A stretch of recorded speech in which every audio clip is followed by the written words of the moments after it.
ತಾರತಮ್ಯ ನಿಜವಾಗ್ಲೂ ಬಹಳ ದೊಡ್ಡ ಆಘಾತ ಅಂತ ನನಗನ್ನಿಸ್ತಾ ಇದೆ. ಈಗ ಕೇಂದ್ರೀಯ ಶಾಲೆಗಳಲ್ಲಿ ಏನು 9 ಮತ್ತು 10ನೇ ತರಗತಿಗೆ ಕಡ್ಡಾಯ ಇಲ್ವೋ, ಹಾಗೆ ನಮ್ಮ ರಾಜ್ಯ ಸರ್ಕಾರದಲ್ಲಿ ಏನು ಇವತ್ತು ಕರ್ನಾಟಕ ಶಾಲಾ ಶಿಕ್ಷಣ ಇಲಾಖೆ ಇದೆ, ಇಲ್ಲಿಯೂ ಸಹ 9 ಮತ್ತು 10ನೇ ತರಗತಿಗೆ ಯಾಕೆ ಕಡ್ಡಾಯ ಮಾಡಬೇಕು?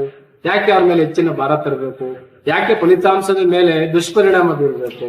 ಆ ದೃಷ್ಟಿಯಿಂದ ಕೂಡಲೇ ಕರ್ನಾಟಕ ಸರ್ಕಾರದವರು ಖಂಡಿತವಾಗ್ಲೂ ಕೇಂದ್ರೀಯ ವಿಶ್ವವಿದ್ಯಾಲಯದಲ್ಲಿ ಏನು 9 ಮತ್ತು 10ನೇ ತರಗತಿಗೆ ಅದನ್ನ ತೆಗೆದಿದ್ದಾರೆ, ಹಾಗೆ ಇಲ್ಲಿಯೂ ಕೂಡ ಅದನ್ನ ತೆಗೆದ್ರೆ ಅತ್ಯಂತ ಹೆಚ್ಚಿನ ಗುಣಮಟ್ಟದ ಫಲಿತಾಂಶನೂ ಬರುತ್ತೆ, ಜೊತೆಗೆ ಮಕ್ಕಳಿಗೆ ಹೊರೆ ಕಡಿಮೆ ಆಗುತ್ತೆ ಅಂತಕ್ಕಂಥದ್ರಲ್ಲಿ ನನ್ನ ಬಹಳ ಸಂಪೂರ್ಣವಾದಂತಹ ಸಹಮತ ಇದೆ. ಇದು ಕೂಡಲೇ ಸರ್ಕಾರ ಮನಗಾಣಬೇಕು, ಇದನ್ನ ಮಾಡಬೇಕು ಅಂತಕ್ಕಂತಹ ಒತ್ತಾಯವನ್ನು ನಾನು ಮಾಡ್ತೇನೆ. ಅದು ಜ್ಞಾನೇಶ್ವರ್ ಕೊಟ್ಟಿರ್ತಕ್ಕಂಥ ವರದಿಯನ್ನು ಸಂಪೂರ್ಣವಾಗಿ ಸ್ವಾಗತಿಸ್ತೇನೆ.